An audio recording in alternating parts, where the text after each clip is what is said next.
This dance is for the one I've secretly loved all these 10 years, my husband announced at our wedding reception. He walked right past me and invited my sister to dance. The entire room erupted in applause. But then I walked up to my father, who was sitting at the head table, and asked one loud question that made my husband choke and sent my sister to the emergency room. Hello, everyone. Let me know in the comments where you're listening from. Don't forget to subscribe and hit the like button. Enjoy the story. But before that moment, before that question was even uttered, there was the party. The biggest, loudest, most lavish celebration our city had ever seen. The wedding hall at the Grand Magnolia Ballroom buzzed like a disturbed hive.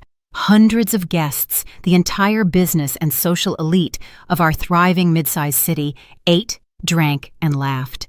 The string orchestra played something light and non-intrusive.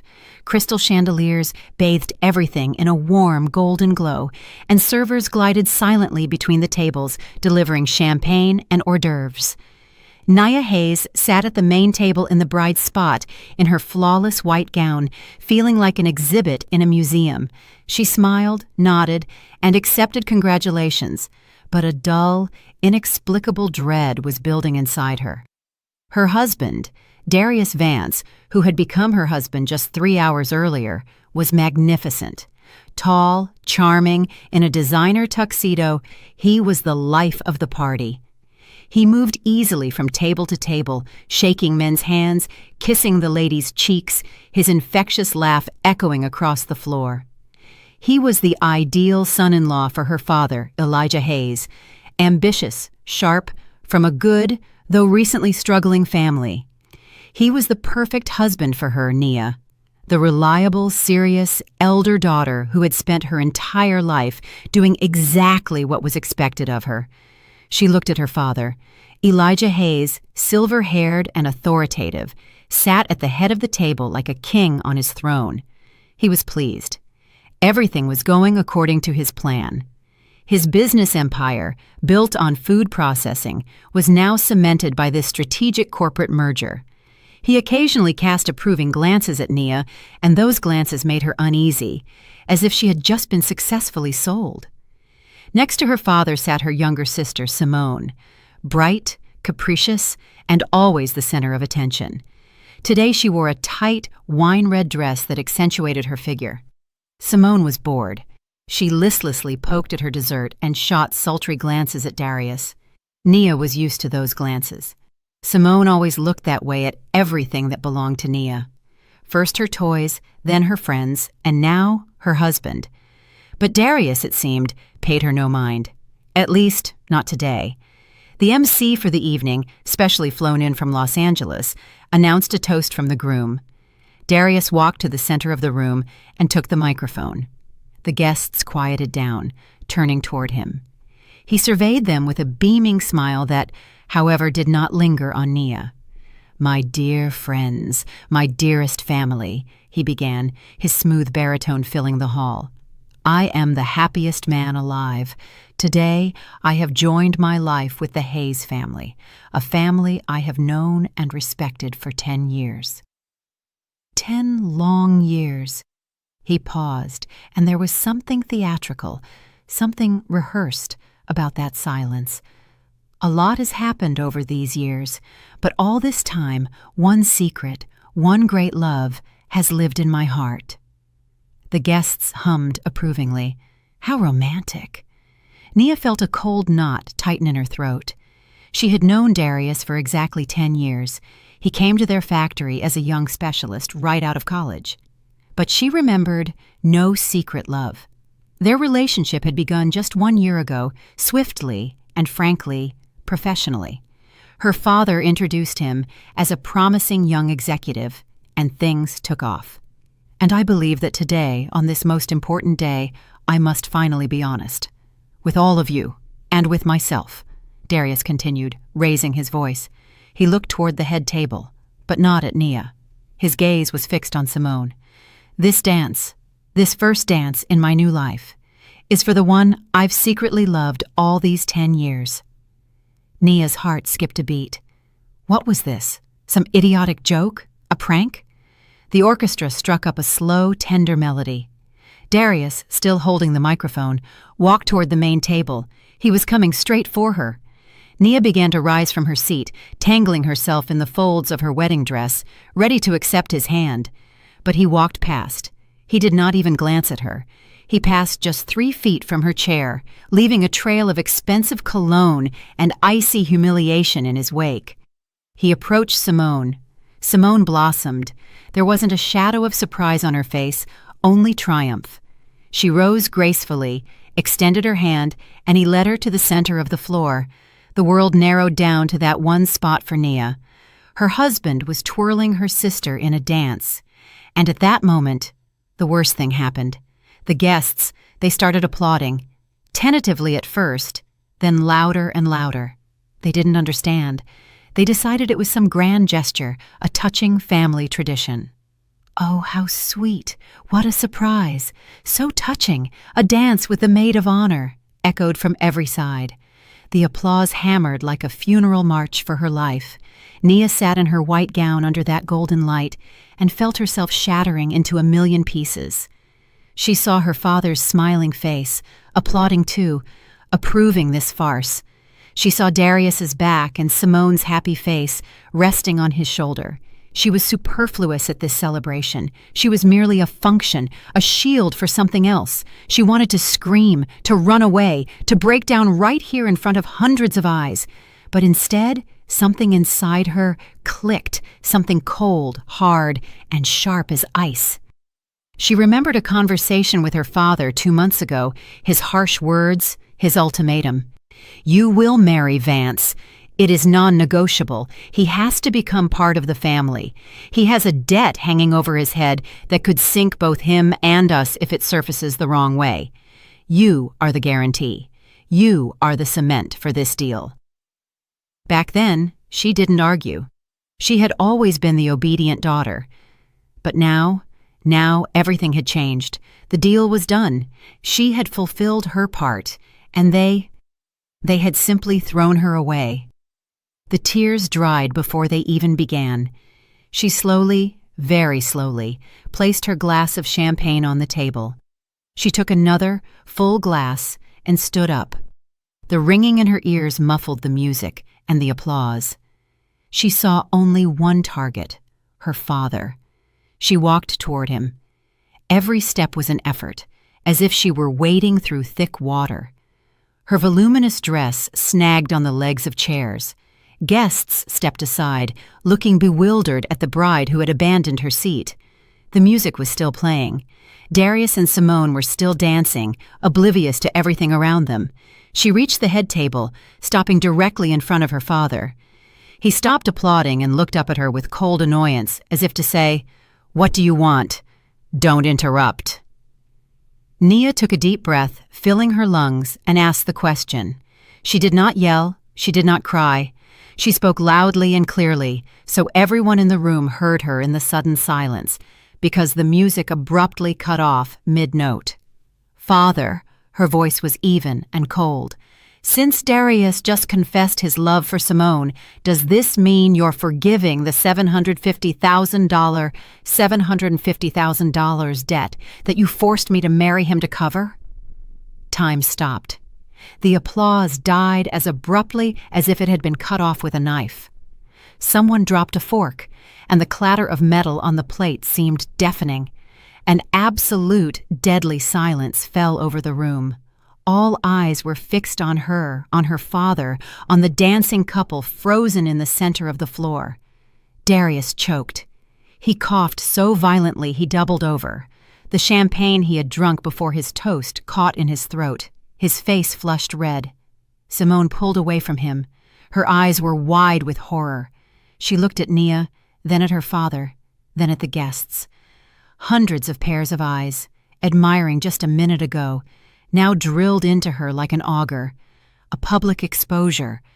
Not just the exposure of an affair, but the exposure that she had been a commodity in a dirty financial deal.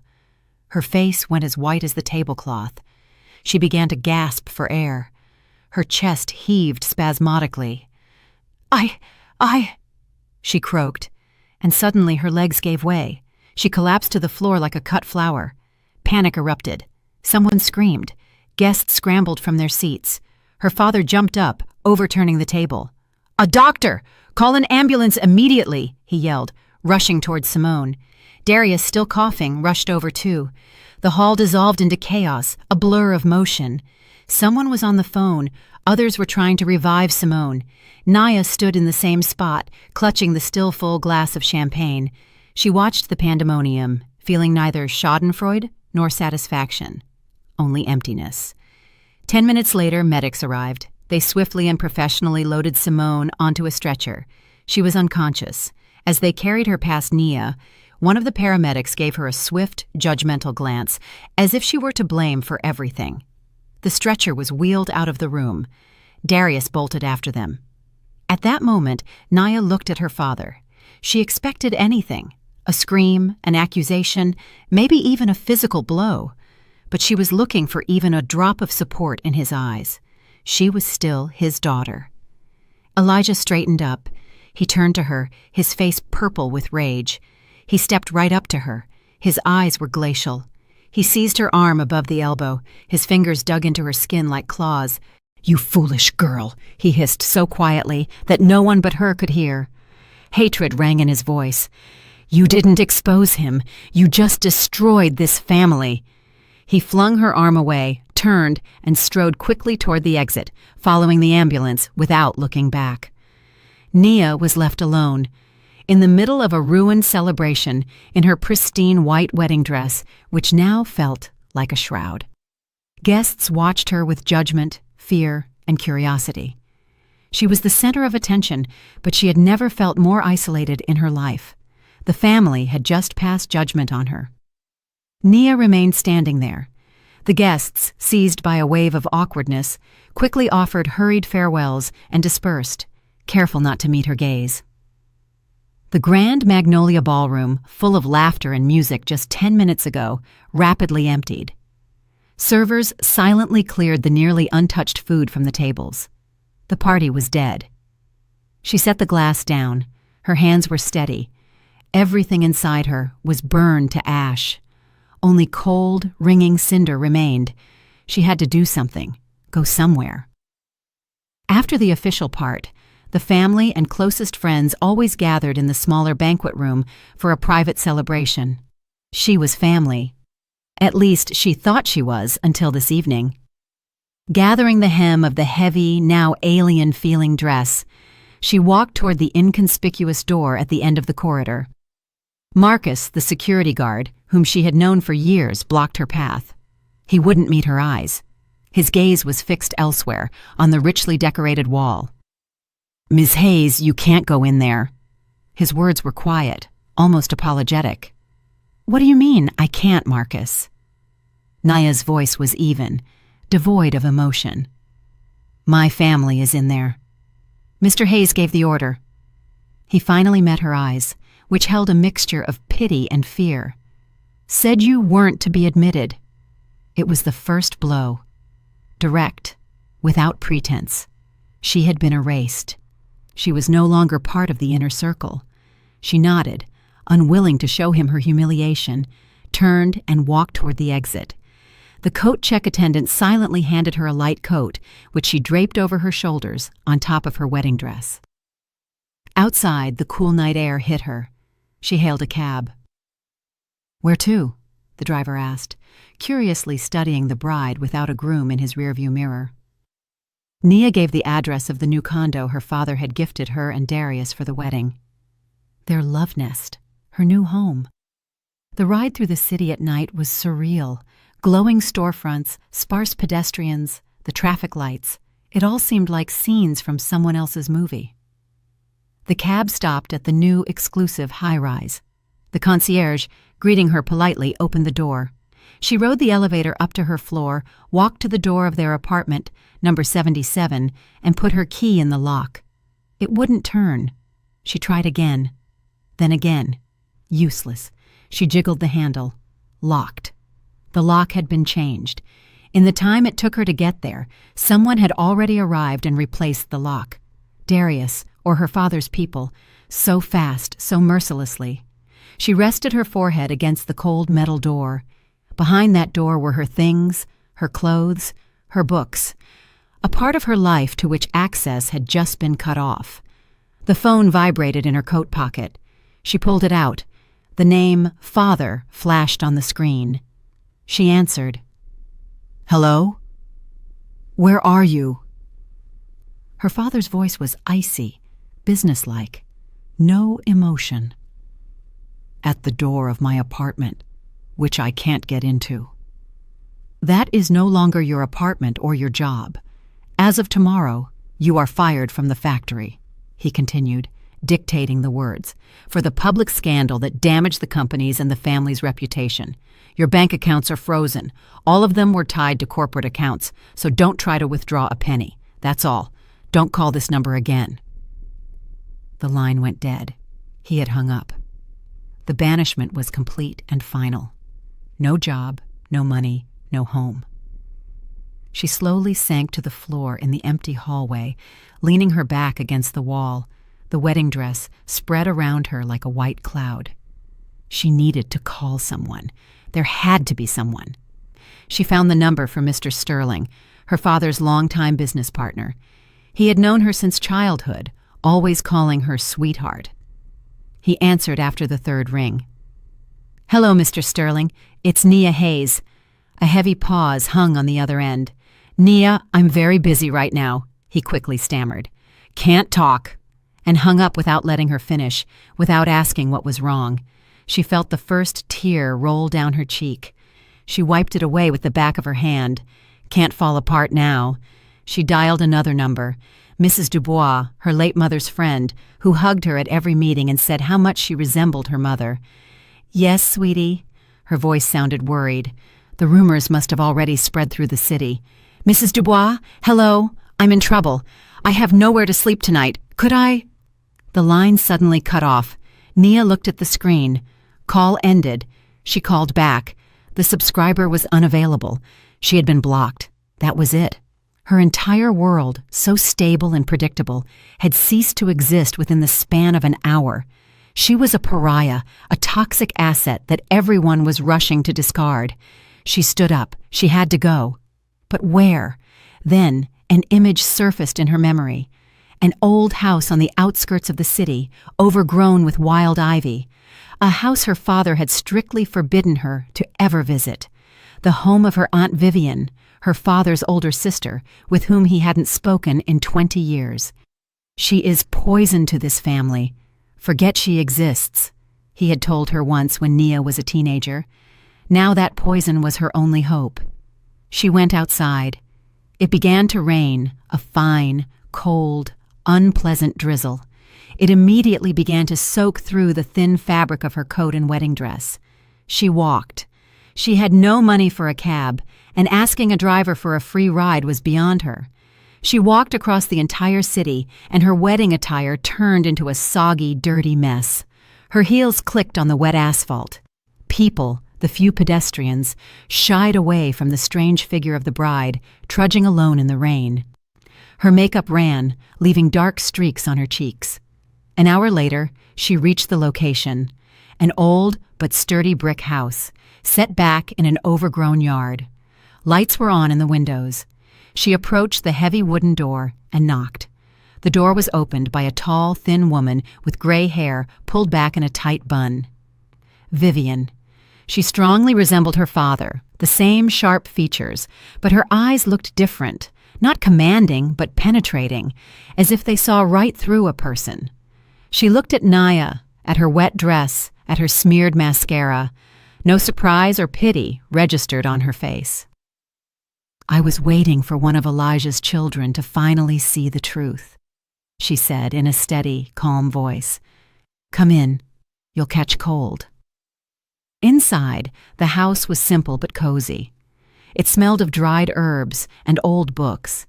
Vivian gave her a large, soft towel and an old but warm bathrobe. While Nia changed in the bathroom, Vivian brewed tea. They sat in the kitchen. Nia silently drank the hot, sweet tea, trying to warm up. "So, he threw you out." It wasn't a question, but a statement. Vivian looked at her with her clear, cool eyes. Nia nodded. He said I destroyed the family because of some debt Darius had. Vivian gave a bitter laugh. Poor naive girl. You still think this is about Darius?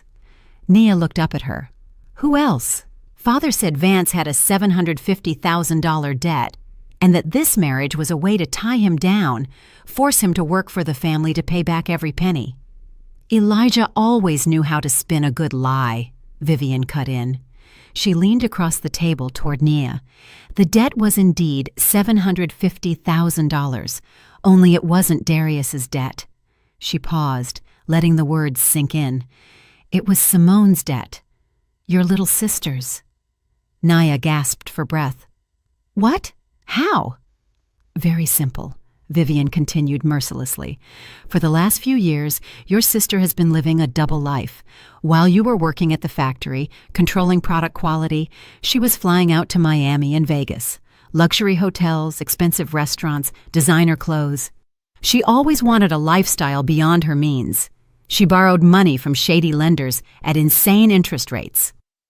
When the debt climbed to $750,000 and the creditors threatened to come to Elijah, he flew into a rage. But Simone, his darling, his favorite, he couldn't let a scandal touch her name. Vivian leaned back in her chair. And then Darius came along. Ambitious, handsome, from a good family, but broke. The perfect candidate. Elijah offered him a deal. He pays off Simone's debt, and Darius gets married. But not to Simone.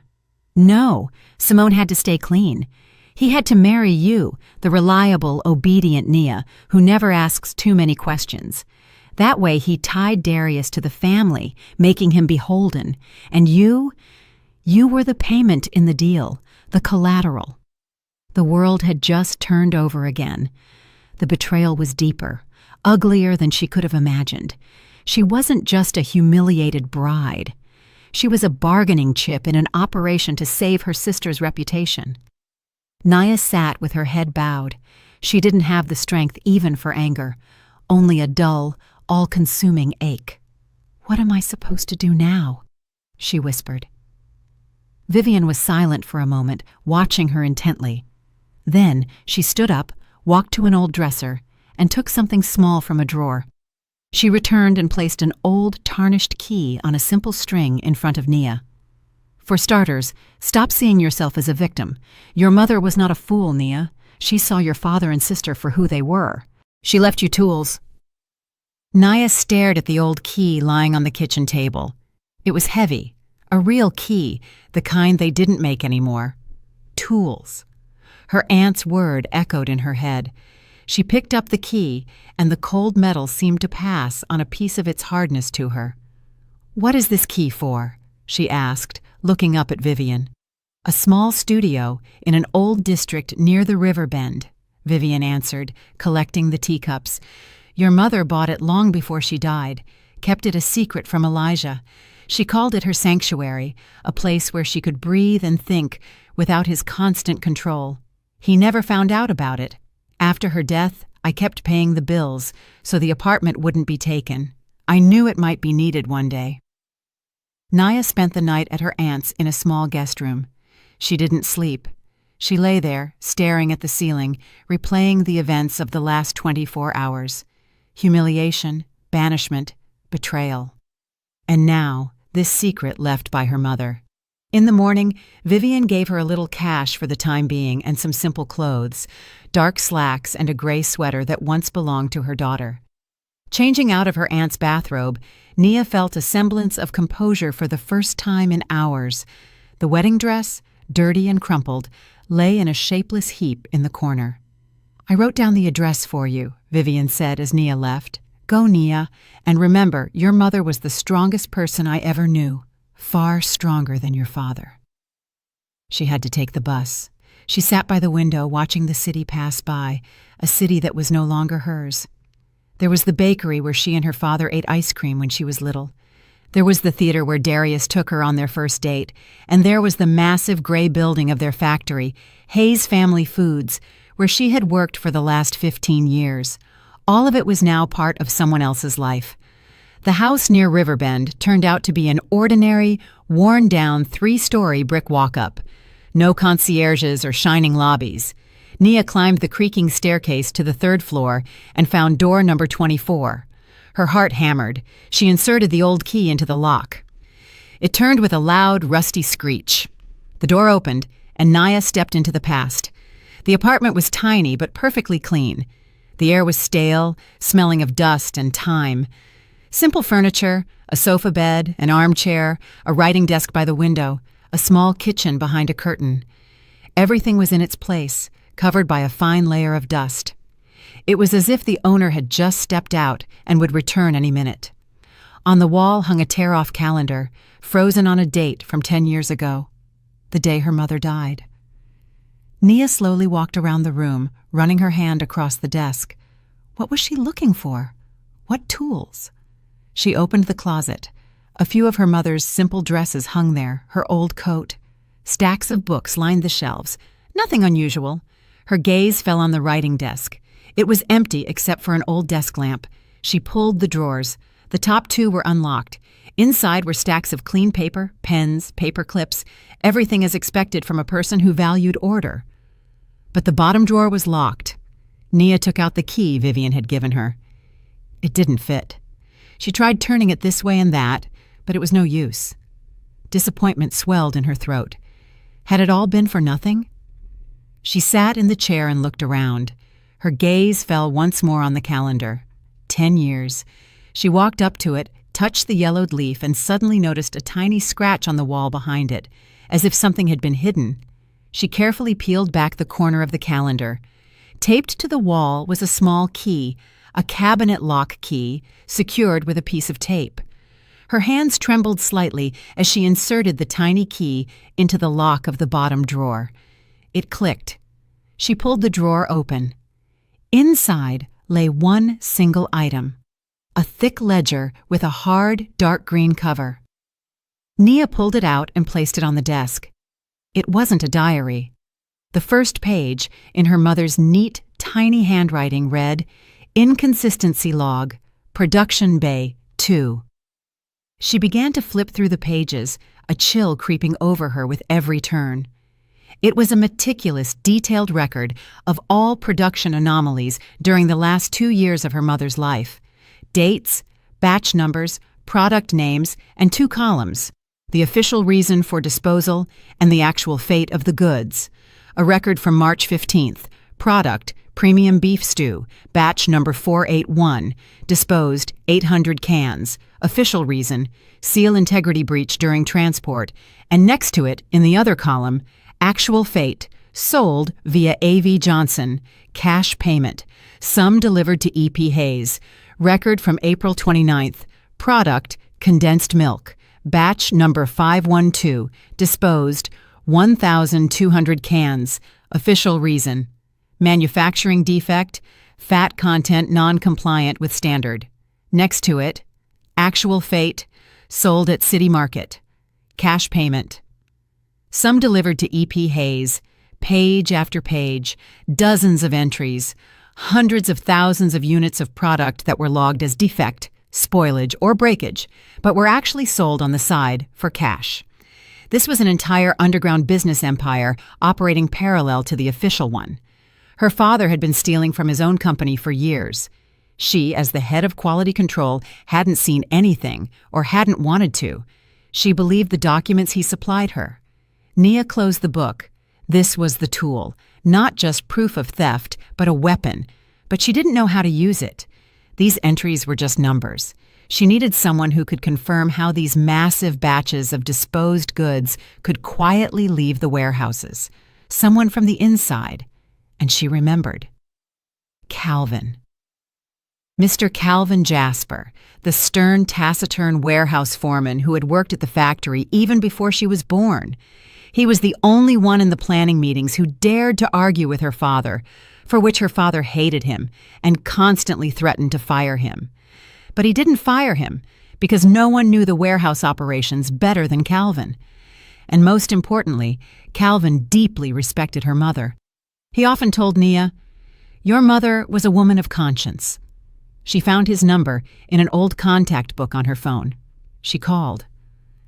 Calvin didn't answer right away. His voice on the phone sounded tired and guarded. "Mr. Jasper, it's Nia Hayes." "Nia." He paused. "I heard what happened. My condolences." "I need your help," she said quickly. "It's vital and it concerns my mother." The mention of her mother worked. "What is it?" "I can't talk on the phone. Let's meet somewhere where we won't be seen." He paused, considering. "Okay, in 1 hour at the old bus depot by Platform 7. The bus depot was a noisy, bustling place, perfect for blending into the crowd. Nia arrived early, sat on a bench, tightly clutching the bag containing the ledger. She felt a mix of fear and hope. Calvin was her only chance. He appeared exactly at the appointed time. But it wasn't the Calvin she knew. He looked frightened. His eyes darted around. He kept looking over his shoulder. He walked up to her, but didn't sit down. "Talk fast," he snapped, not looking at her. "Mr. Jasper, I found some of my mother's records," she began, opening her bag. "They prove that Father has been selling products off the books for years. Here, look." She reached to pull out the book, but he recoiled from her as if she were infected. "No, don't," he muttered, raising his hands. "I can't." "What do you mean you can't?" Nia couldn't believe her ears. "This is our chance to fix everything, to restore justice for my mother's memory." He finally looked her in the eyes, and his gaze was one of desperate pleading. "I can't, Nia. Mr. Elijah Hayes, he just promoted me." Nia froze. "I'm the new head of quality control," he said, every word clearly difficult to utter. "I took your old spot. With 3 times the salary, my wife is sick, I have grandkids. I can't, I'm sorry." He turned and walked away without looking back, quickly dissolving into the crowd of passengers rushing for their buses. Nia remained sitting on the bench, alone amidst the noise and commotion of strangers' lives. Her last hope had just walked away, leaving her in complete and utter isolation. Nia stayed sitting on the bench. Buses arrived and departed, people hurried and bustled, but she sat motionless, clutching the bag with her now useless treasure. Calvin's betrayal was worse than her father's blow. Her father was an enemy. Anything could be expected of him. But Calvin, he was the last thread connecting her to the past, to the memory of her mother, to the belief that decency still existed. And that thread had just been cut, bought for 30 pieces of silver, her own job. She didn't know how long she sat there. She only snapped out of it when a police patrol car stopped nearby. A young sergeant looked at her sympathetically. "Ma'am, are you all right? You've been sitting here for 2 hours without moving." "I'm fine," Nia replied dully, standing up. "I was just waiting. I'm leaving now." The walk back to Vivian's house seemed even longer. Her legs felt like cotton, and her head was foggy. She returned to the old house on the outskirts like a beaten dog. Vivian met her at the doorstep. She didn't ask anything. She understood everything from Nia's face. She silently led her to the kitchen and poured another cup of tea. Nia told her everything. About Calvin's terrified eyes, about his promotion. She expected her aunt to be disappointed, to give up, but Vivian merely pressed her lips into a thin, hard line. "I knew it," she said, cold anger ringing in her voice. "That's his method. Elijah doesn't just punish his enemies, he buys his friends. He finds a person's weak spot, a sick wife, a mortgage, the fear of poverty, and presses on it until they break. Calvin isn't a traitor, Nia. He's another one of his victims. But what am I supposed to do now?" Desperation surfaced in Nia's voice. "Without testimony from the inside, that ledger is just a piece of paper." Vivian stood up and walked to the window, clasping her hands behind her back. "If you can't get in through the door, you have to look for a window. There's one more person in this city who hates your father as much as I do, maybe more." "Who is it?" "His name is Andre Thorne," Vivian said slowly. "He used to be the best investigative journalist in our state. Sharp, aggressive, afraid of nothing. 5 years ago, he started digging into one of Elijah's deals involving product supply to state school systems. He got too close. And what did Father do to him? He didn't threaten or bribe him. That would have been too simple, Vivian scoffed. Elijah set things up to make it look like Andre himself was taking bribes for his expose articles. Phony witnesses, fabricated audio recordings. Andre was fired in disgrace. The managing editor of his newspaper, his best friend, publicly disavowed him. Everyone turned their back on him. Elijah didn't just break his career. He destroyed his name, his reputation. He ground him into the dirt. Nia listened, and a faint hope sparked within her. Where can I find him?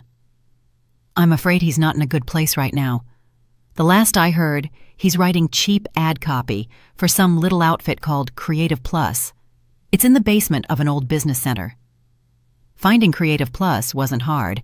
A faded plastic sign hung above a steep stairwell leading to a basement. Nia descended.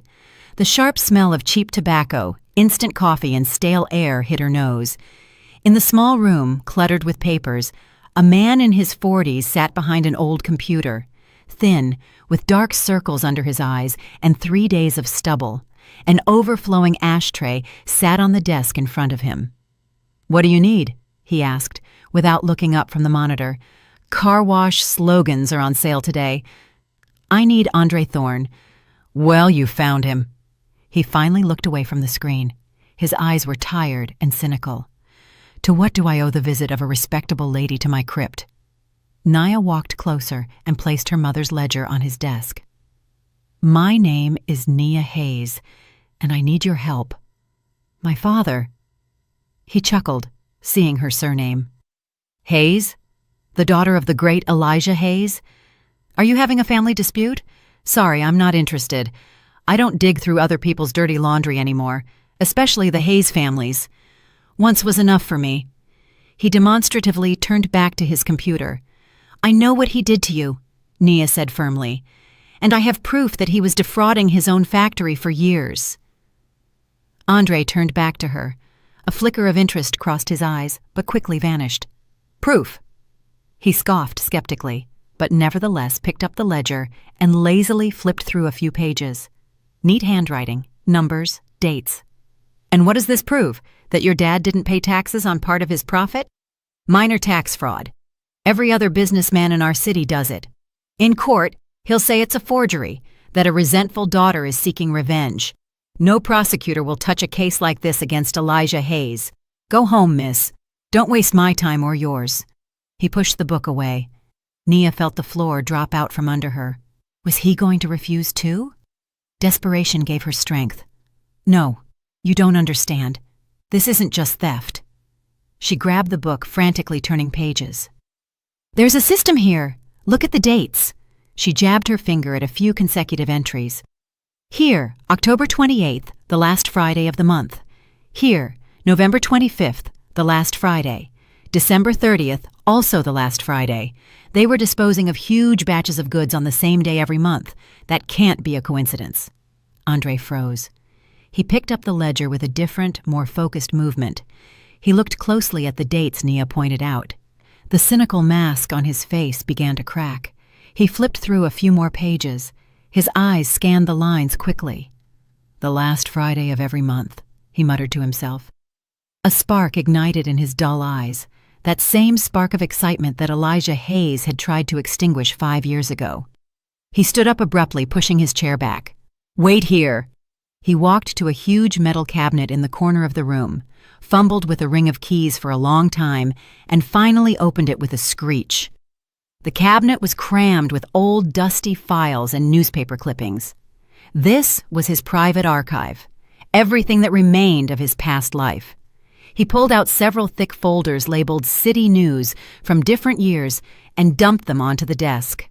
Dust billowed into the air. He started working quickly, focused like a surgeon. He opened the ledger to the first date Nia mentioned and began sifting through the yellowed newspaper sheets. "Okay, October, 10 years ago, last Friday," he mumbled. "Here it is." He spread out a newspaper spread and showed Nia. There was a photo on the front page, a smiling Elijah Hayes shaking hands with the director of the city children's home, and under the photo, a huge headline, "Generous donation from Hayes Family Foods." The children's home received a shipment of beef stew and condensed milk. Nia gasped. She looked at the ledger. The date matched, the products matched. Only in the ledger, they were listed as defect, seal integrity breach. "Next date, quickly," Andre said feverishly. He no longer looked like a burned-out ad writer. He was a bloodhound picking up a scent. November, and another article. Help for veterans. Elijah Hayes donated food baskets to the City Veterans Council. December. Holiday miracle. School Intermediate Number 3 thanks the Hayes family for holiday gifts. And every time, in her mother's ledger, these same products were recorded as spoiled, non-compliant with standard, disposed of. Andre leaned back in his chair and looked at Nia. His face was pale. "My God," he whispered, "these weren't disposed goods. This was charity. He got public recognition and huge tax write-offs for them for years. But he was actually donating spoiled goods. He was feeding orphans and the elderly what should have gone to the dump." Now this was no longer just fraud. This was monstrous.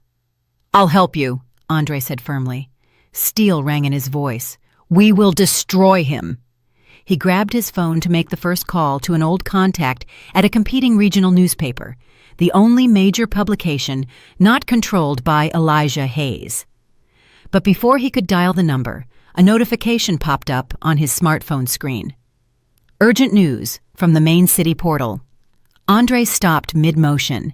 He silently turned the phone screen toward Nia. The screen displayed a large, glossy photograph. Darius and Simone.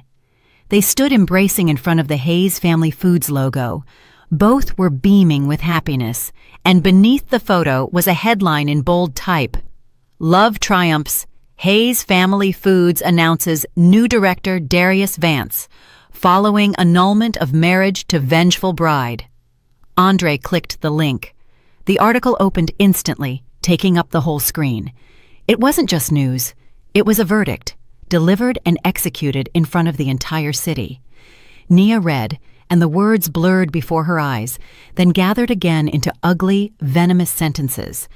The text was written smoothly, professionally, with cleverly placed emphasis on pity and sympathy for everyone except her.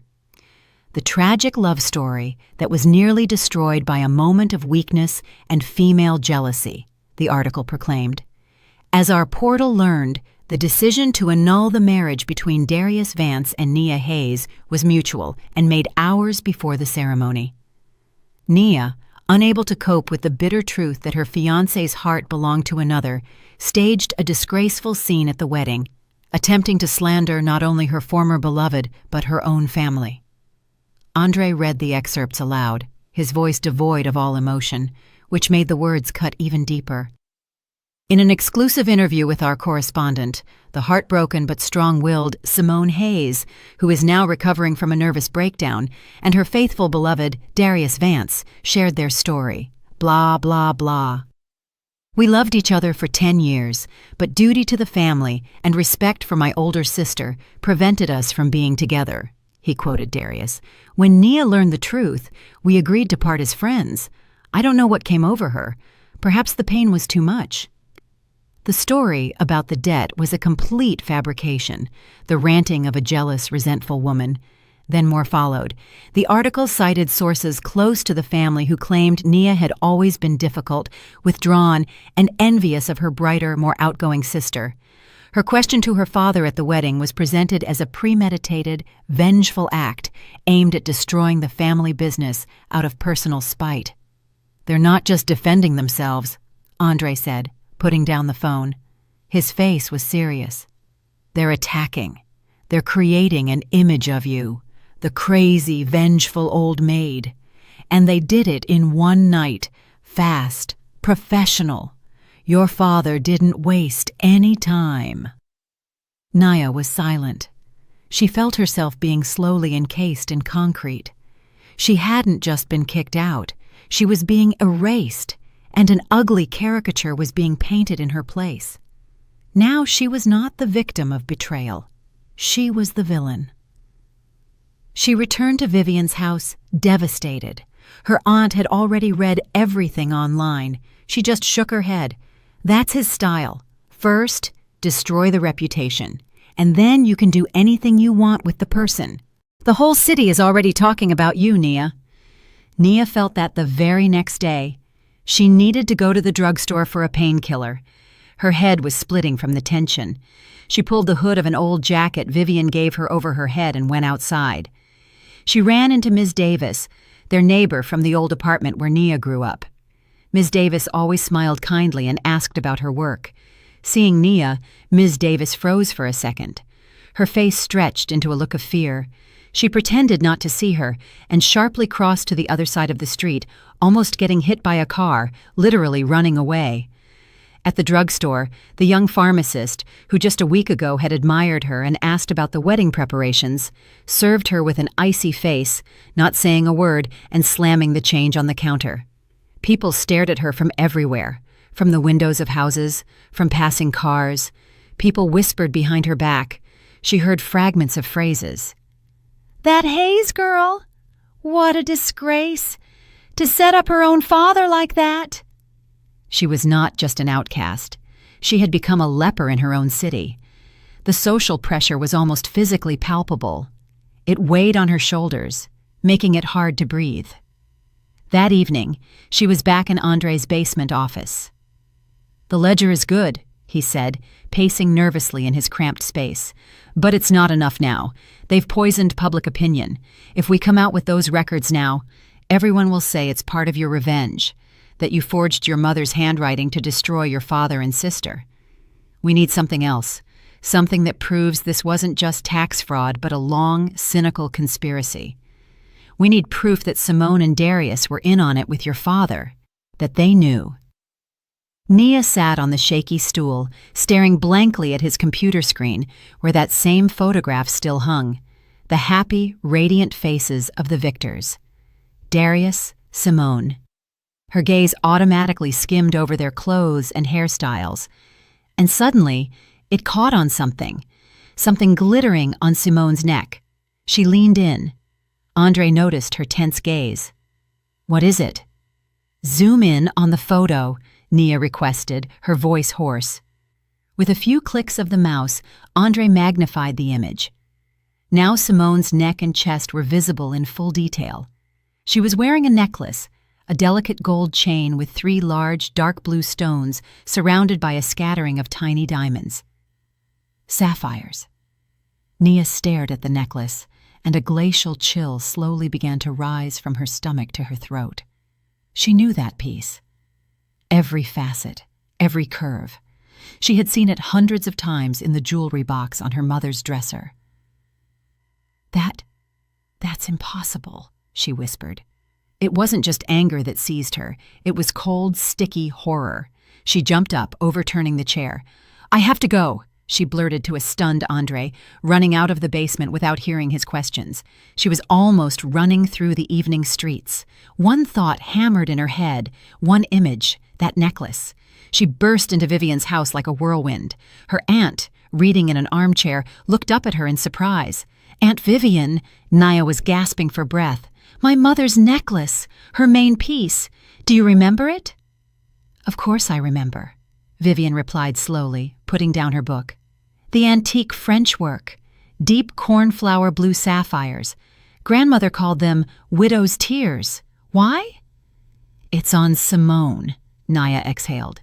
"In that photo online, on her, around her neck." Vivian's face turned to stone. She slowly rose from the armchair. "Show me." Nia, with trembling hands, pulled out her phone, found the article, and handed it to her aunt. Vivian took the phone, holding it close to her eyes. For a few seconds, she stared at the screen in silence. When she lowered the phone, her face was gray. "Yes, it's it. There's no doubt." "But how?" Nia whispered. "Where did she get it? Father would never have let her take Mom's things. Never." "He didn't allow it," Vivian said quietly.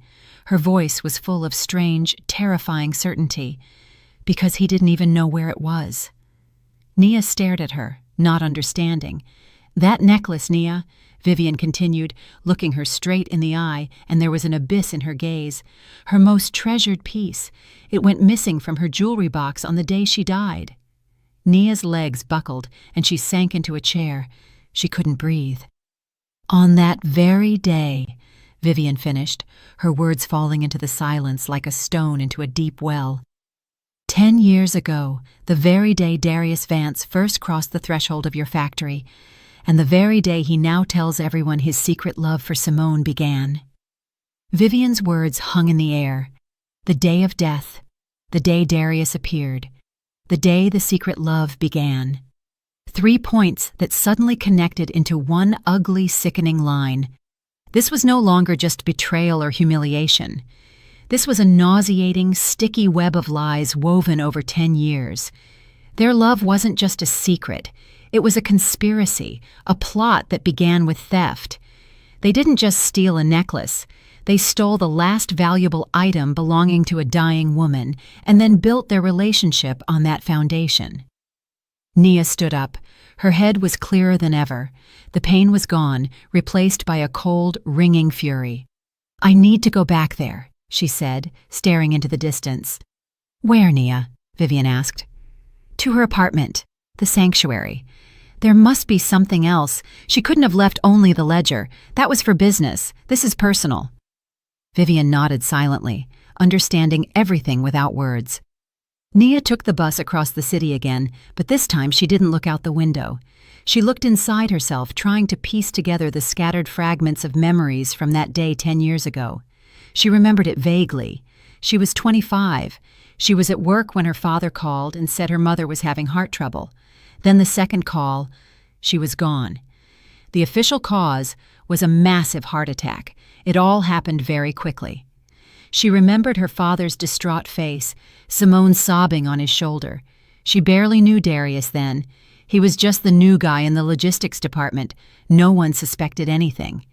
She stood before the door of apartment number 24 again, turned the old key in the lock again. She entered. The same stale air, the same frozen silence, but now she was looking at everything through different eyes. She wasn't looking for evidence, she was looking for a message. She methodically searched every inch of the small studio. She took every book off the shelves, flipping through all the pages, looking for a note or an underlined sentence. Nothing. She checked all the pockets in her mother's dresses hanging in the closet. Empty. She sat on the sofa, feeling despair begin to creep in again. Maybe she was wrong. Maybe there was nothing else. Her gaze fell on her mother's old mid-season coat, hanging on a hook by the door. Simple, gray, unremarkable. Her mother wore it in the last months of her life. Nia walked up to it, ran her hand over the coarse wool fabric, and put her hands into the pockets. Empty. She was about to walk away, but something made her stop. She felt the lining again. On the left side, near the chest, the fabric felt slightly denser than elsewhere.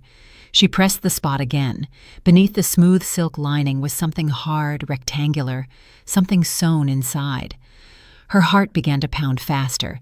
She snatched the kitchen knife from the table and, trying not to damage what was inside, carefully slit the lining along the seam. The silk fabric parted, and a small, plump notebook in a worn leather cover fell to the floor. A diary. Nia picked it up. Her hands were shaking so hard she could barely hold it. She sat down at the desk and opened the first page. Her mother's handwriting, the same neat, tiny script as in the ledger, but the letters were more alive, more emotional. This was the journal of her last months, and it began to reveal the entire horrible truth that Nia was only beginning to comprehend. August 15th. Elijah is furious again. Simone's bills from Miami came in. He yelled that she would ruin him, but I saw that he was angry at himself for not being able to deny her anything. He's ready to do anything to preserve his little princess's reputation. Nia flipped further. The pages flew by, and each one was like a punch to the gut. September 5th. I think Elijah found a solution. He took us out to dinner with that new logistics man, Darius Vance. A slippery type, he stares at Simone constantly. And Simone, She plays with him like a cat with a mouse. All evening, Elijah praised Nia to him, talking about how reliable and smart she is, what a wonderful wife she would be. I understood his plan.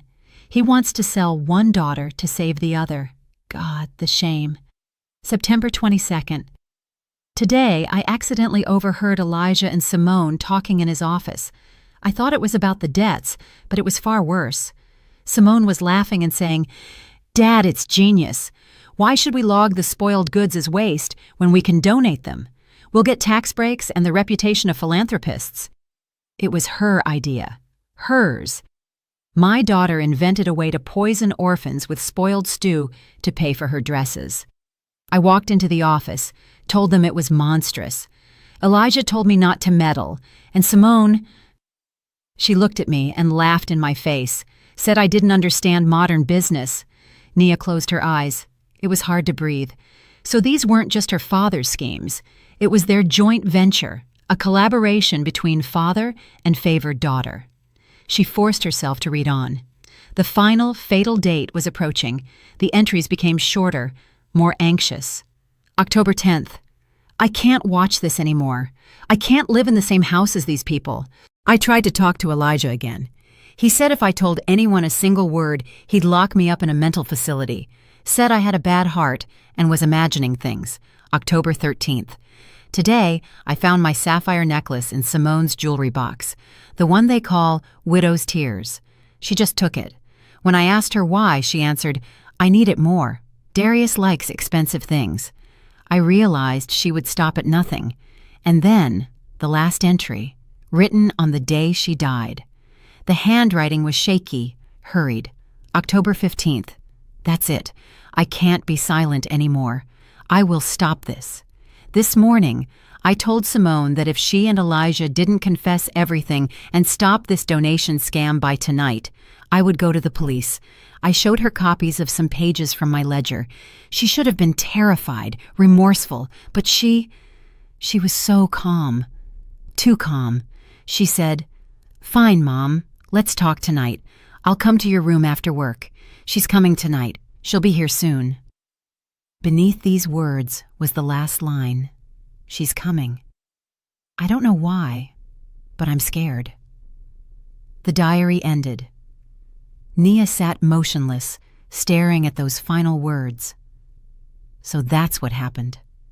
Her mother gave them an ultimatum, and they answered it. Her heart attack was no accident. She was about to close the diary when she noticed something tucked into a small pocket on the inside of the back cover.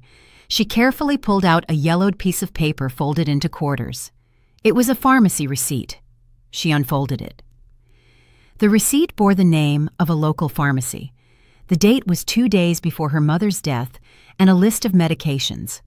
Among them was the name of a powerful heart drug that her mother had been taking for years, and at the bottom of the receipt, beneath the list of medications, was a short note written in her mother's hand. A few words, scrawled as if in haste. Simone offered to pick up my new prescription and buy the medicine herself. Said I shouldn't bother. I don't know why, but I'm afraid. Nia sat staring at the pharmacy receipt, a small yellowed piece of paper, but in her hands, it felt as heavy as a tombstone. Everything added up. Her mother's threat to go to the police, Simone's strange, frightening calmness, her sudden desire to help and pick up the medication upon which a life depended. Her mother's heart attack was no accident. At best, it was criminal negligence. Simone could have simply withheld the vital pills. At worst, she could have substituted them, given her something else, or just a placebo. It was murder. Cold, calculated murder, committed by the hands of a beloved daughter. The fury Nia had felt before was nothing compared to what she felt now. This was something else, a cold, calm realization that she was dealing with monsters, and she had to stop them. Not for revenge, but for justice, for her mother, whose last frightened whisper she now held in her hands. She carefully folded the receipt, placed it back in the diary, and put the diary into her bag along with the ledger. She left the apartment, locking the door behind her. Now, she knew what to do. She arrived at Andre's basement late that evening. He was still at his computer, surrounded by a cloud of tobacco smoke. Seeing her, he jumped up. "Nia, where have you been? I was going crazy here." "I found something else," she said quietly, placing her mother's diary on the desk in front of him. He picked it up and began to read. Nia sat silently opposite him, watching him. She saw the cynical smirk slowly slide off his face. She saw the muscles in his jaw clench, how his eyes darkened. When he reached the last page and read the note on the pharmacy receipt, he put the diary down as if it burned his hands. He was silent for a long time, staring into space. This changes everything," he finally said in a muffled voice. "This is no longer just fraud and libel, it's murder," Nia finished for him. "Yes," he nodded, "it's murder." He stood up and began to pace his small room. "We have to go to the police immediately. The district attorney's office." "Useless," Nia replied calmly. "Who are we going to complain to? The city police chief is my father's best friend. They go golfing together. The state prosecutor owes his appointment to him. They won't even let us through the door. And if they do, this diary will get lost the same day. And you and I will be charged with slander and attempting to damage the honest name of a respected man." Andre stopped. He knew she was right. In this city, her father was the police. He was the law. Then what? What do we do? Helplessness rang in his voice. "We need them to confess themselves," Nia said. "Publicly. We need a voluntary admission of guilt. Only that will work." Andre looked at her with bewilderment. "Confess, Nia? These people will never confess to anything. They would sooner kill again to hide the truth." "Then we have to corner them." A hardened look that Andre had never seen before appeared on her face. "We have to create a situation where silence is scarier for them than a confession." They spent the entire next week developing a plan, and her father, Simone, and Darius, unknowingly, handed them the perfect weapon. City posters and news portals were plastered with announcements for the city's main social event of the year, the annual Founders Gala. And the guest of honor was to be Elijah Hayes. As part of a campaign to clean up the family's image after the wedding scandal, he was making a powerful public relations move. He was not only the main sponsor of the event, but was also scheduled to receive an honorary award for his contribution to the city's development and the preservation of family values. During his acceptance speech, he planned to officially announce Darius Vance as his successor and the new CEO of the factory. This was to be his complete and final victory. A triumphant ball. "This is our stage," Andre said, showing Nia the poster. "We couldn't have picked a better place. The entire city elite, the press. If we're going to strike, it has to be there." "But how do we make them talk?" Nia asked. "We have to frighten them, make them believe we know everything and are ready to tell. They have to panic, and a person in a panic makes mistakes." Nia understood what she had to do. She knew the weak link in their chain. Calvin. The next day, she waited for him outside the factory gate after his shift. She knew he always walked the same route home through the old park. She simply stepped out from behind a tree to meet him. Seeing her, Calvin flinched and paled. He tried to walk around her, but she blocked his path. "Don't be afraid, Mr. Jasper," she said softly. "I don't hold a grudge against you." He looked at her in surprise. "I understand everything," she continued, looking him directly in the eyes. "You have a family, obligations. I might have done the same thing in your place. I didn't come here to accuse you. I came to tell you that everything is fine." He frowned distrustfully, not understanding what she was getting at. I found my mother's old diary," Nia said, her voice shaking slightly, but there was no deceit in it. "I read it. And I understood a lot. I understood why everything happened the way it did. Her last days. There are so many details in the diary that explain everything. It's all clear to me now."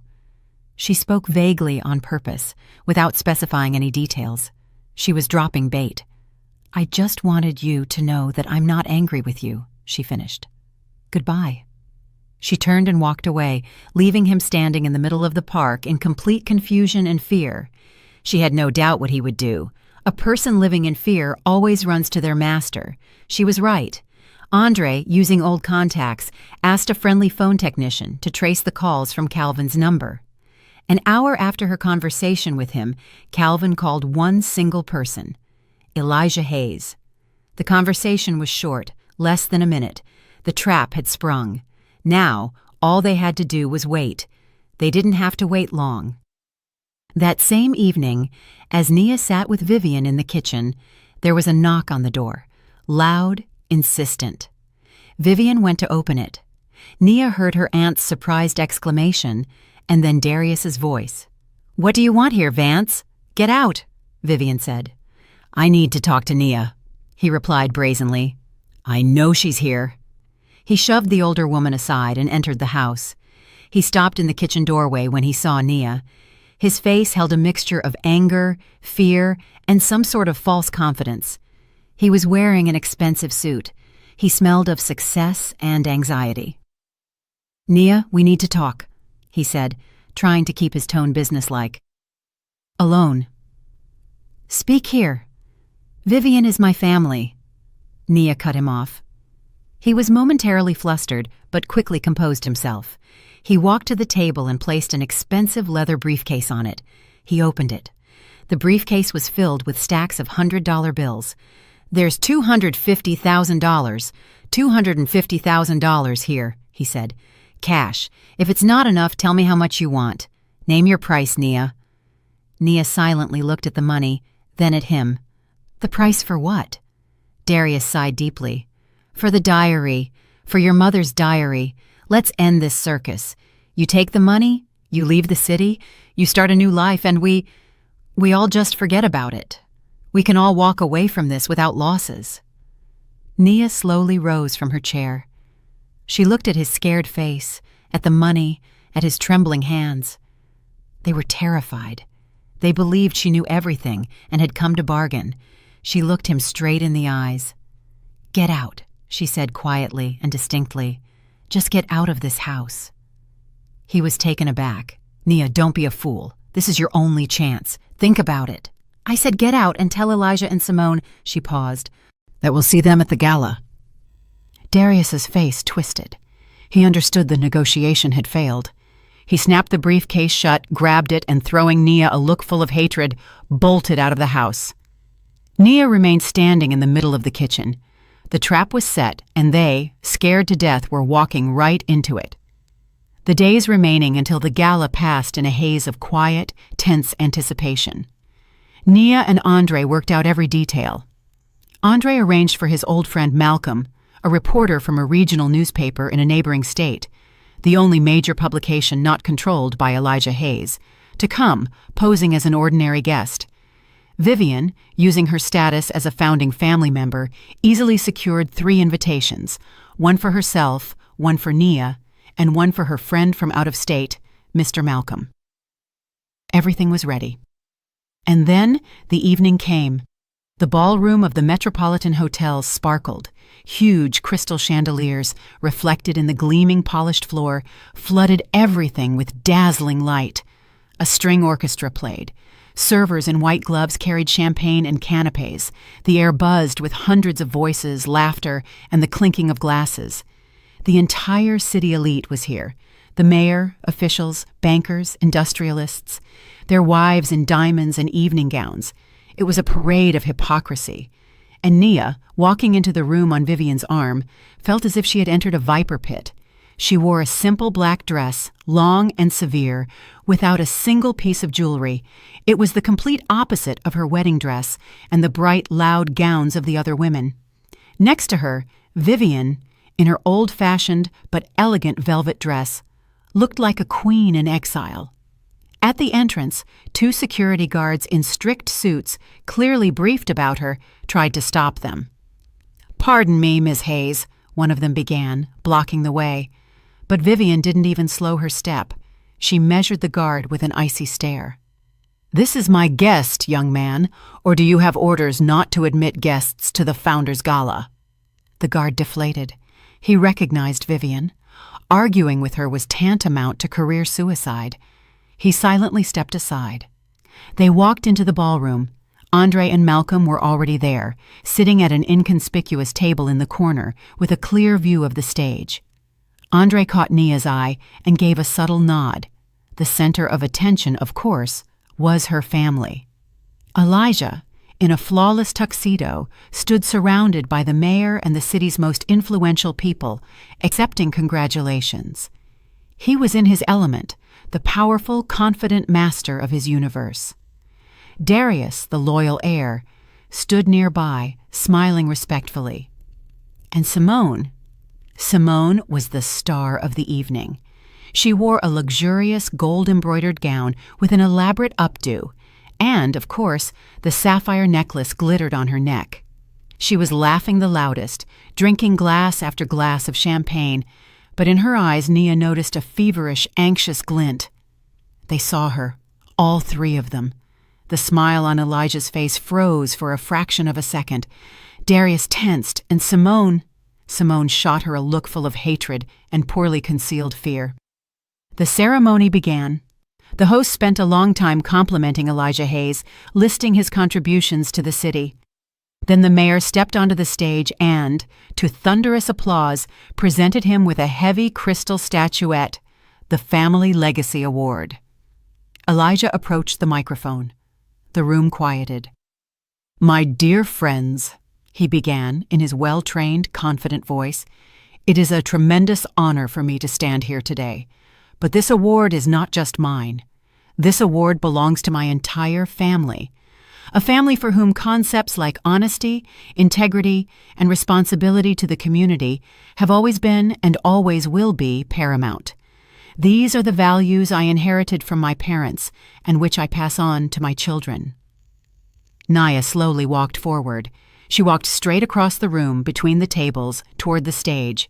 People parted, watching her with surprised and judgmental looks. The music faded. Everyone was looking at her. Elijah on the stage faltered. He saw her approaching, and cold anger flashed in his eyes. But he was a professional. He pretended nothing was happening and continued his speech. Simone was not a professional. Seeing Nia walking straight toward them, she panicked. Alcohol and fear did their work. She took a few steps toward Nia, intercepting her at the very edge of the stage. Her face was contorted with malice. "What are you doing here?" she hissed, loud enough only for them to hear. "Do you think you can ruin everything? This evening is ours. Darius is mine. The factory is mine." She was so close that Nia could smell the champagne on her breath. Nia didn't look away. She looked at her sister calmly, almost pityingly, and then looked at the sapphires sparkling on her neck. "The necklace is yours too?" she asked quietly but clearly. "Or did you just take it after you switched her pills?" Time stopped. Color slowly drained from Simone's face. It turned white as paper, then gray. Her eyes, wide with terror, were fixed on Nia's face. Her breath caught in her throat. The applause that had begun at the end of Elijah's speech choked off. Everyone in the front row saw that something terrible was happening. Simone slowly turned her head toward the stage, where her father, interrupting his speech, was looking at them with icy fury. She sought salvation from him. Her face twisted into a childish, desperate grimace. "Daddy!" she screamed across the silent hall. Her voice cracked into a shriek. "Daddy! Tell her she's lying! Tell all of them!" Elijah Hayes stood in the spotlight. His flawless reputation, his triumph, his family values. All of it was crumbling before the eyes of the entire city. He looked at his sobbing, panicking daughter, and he made his choice. He leaned into the microphone. His voice was cold, lifeless, and deafeningly loud in the sudden silence. "Security, please escort my daughter from the hall. She is unwell." Simone froze. She stared at her father, unable to believe her ears. He hadn't protected her. He hadn't saved her. He had just publicly disowned her in front of everyone, throwing her away like a broken toy to save himself. "Unwell?" she whispered, and a terrifying, chilling realization dawned in her voice. Her gaze darted from her father to Nia and back again. Her lips trembled. "It was you! You did this!" Simone's words, thrown at her father, were not loud, but in the dead silence of the hall, they cut through the air like a scalpel. The security guards, who had started toward her, hesitated, awaiting a new command. Elijah stood on the stage, petrified. His face, triumphant just a minute ago, turned into a gray mask. Simone recoiled from him as if from fire.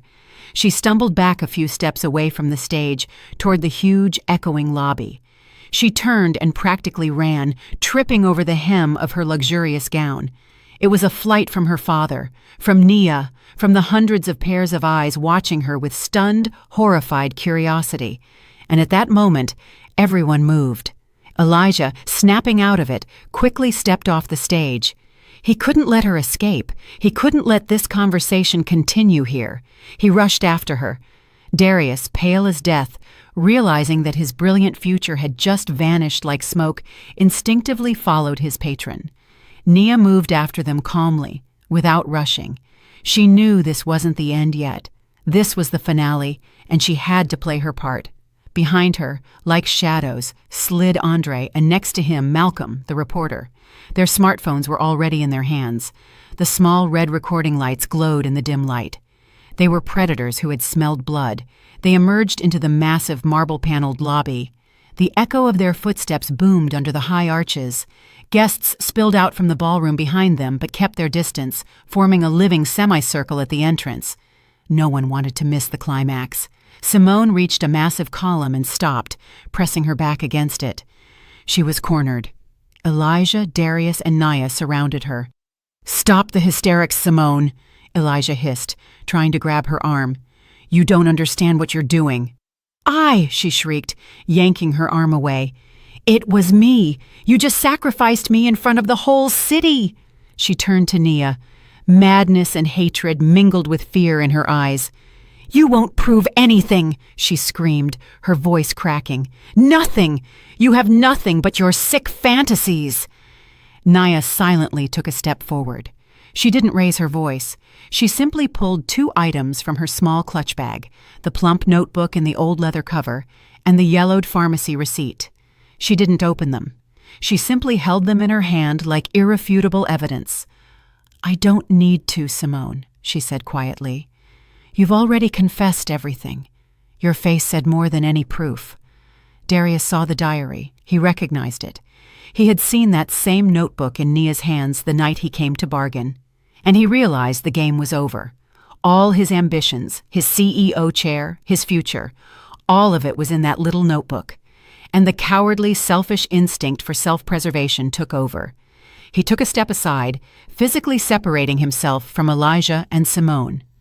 He raised his hands as if surrendering to an invisible police force. "I have nothing to do with this," he quickly interjected, addressing Nia and the invisible crowd behind her. "I didn't know anything. I was just covering their family debts. Mr. Hayes said they were having temporary difficulties. About her mother, about the medicine, this is the first I've heard. I myself am a victim of their schemes." It was betrayal, instant, total, and vile. He threw them under the bus to try and save his own skin. Elijah looked at him with contempt, but he had no time for Darius now. All his attention was focused on the diary in Nia's hands. That diary was a bomb that was about to explode his entire life, his entire empire built on lies. And at that moment, his sanity broke. Only one instinct remained: destroy the threat. He made a fatal mistake. He lunged forward, not at Nia, but at the diary. He reached out, trying to snatch, to claw the evidence from her hands, but Simone stood in his way. In this last, decisive moment, seeing her father not as the omnipotent patriarch, but as a terrified old man who had first disowned her and was now trying to steal a book like a petty thief, she understood everything. Everyone had betrayed her, and her last chance for salvation was to drown the one who was dragging her down. She violently shoved her father. Elijah, not expecting it, stumbled backward and hit the column. Simone turned to Nia. Her face was wet with tears, her makeup streaked. She looked like a deranged actress in the finale of a tragedy. "It was him!" she screamed, pointing a trembling finger at her father. "He told me! He planned everything! He said Mom was weak, that her heart would kill her anyway soon. He said she was in our way, in the way of the business. He said I was the future of this family, and she was the past, dragging us back." She spoke, gasping between sobs and the words that burst forth after 10 years of silence. "The pills! He said we just had to help her so she wouldn't suffer. He said no one would find out. He forced me. I didn't want to. I didn't want to." It was a full, unconditional confession. Theft, conspiracy, murder, and all of it under the light of crystal chandeliers, before the eyes of the city's shocked elite, under the merciless gaze of 2 recording smartphones. At that moment, people in police uniform quickly entered the hall. Andre, seeing that the climax was near, had managed to call his contact in the precinct. Chaos erupted. Camera flashes. Malcolm had pulled out his professional camera. They flickered, snatching faces contorted with horror from the dim light. Police officers, pushing through the stunned guests, headed straight for them. "Elijah Hayes, you are under arrest on suspicion of organizing a murder." "Simone Hayes, you are under arrest on suspicion of murder."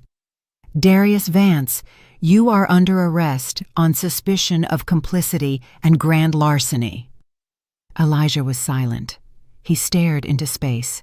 His face was utterly impassive. He had lost. Simone was sobbing, screaming that she was innocent, clinging to the officer's arms. Darius muttered something about cooperating with the investigation, about telling everything. Handcuffs clicked on their wrists. They were led through the crowd of stunned guests toward the exit. The ball of triumph had turned into the scaffold. The legacy of the Hayes family was destroyed in one evening, publicly and irreversibly. Nia stood motionless, clutching the diary and the ledger to her chest. Vivian walked up to her and placed a hand on her shoulder. "It's over, child." Nia looked up at her. There was neither joy nor malice in her eyes, only enormous, all-consuming exhaustion.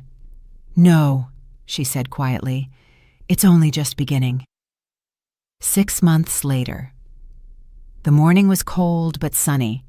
The air smelled of metal and fresh paint. Nia stood on the loading dock, looking down at the grounds of Hayes Family Foods. After the sensational court case that rocked the entire nation, the company was on the brink of bankruptcy. Elijah Hayes and Simone received long prison sentences for murder. Darius, as a key witness, got off with probation for fraud and disappeared from the city. Nia, as the only untainted heir, was appointed external administrator of the company by the court. It was a heavy, nearly impossible task to resurrect the business from the ashes, but she succeeded. Vivian stood beside her. She was now Nia's right hand, her advisor, her true family. "We're starting the conveyor belt in 10 minutes, Vivian said, watching the workers bustling below. "People are ready to get back to work." "Me too," Nia smiled. She had sold the small sanctuary apartment near Riverbend. The place that held her mother's pain had to do some good. With all the proceeds, and adding a portion of her own funds, she created a charitable foundation named after her mother, the Eleanor Hayes Foundation. The foundation's first and main project was the complete renovation of the very children's home her father had poisoned for years.